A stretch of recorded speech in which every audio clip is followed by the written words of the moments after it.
خیال رکھا، اسی طرح اللہ نے اس کی حفاظت کا بھی انتظام فرمایا۔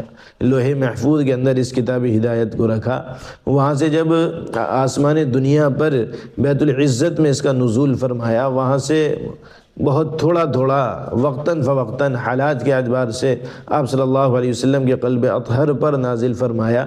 پھر اس کی حفاظت کے سلسلے میں یہ التزام کیا کہ انسانوں کے دلوں کے اندر اس کو محفوظ کر دیا کہ آج بھی قرآن کریم کے ہزاروں لاکھوں حفاظ کرام موجود ہیں۔ اور اسی طرح قرآن کریم کی حفاظت کے انتظام میں اس کو لکھ کر بھی اس کی حفاظت کا اہتمام کیا گیا۔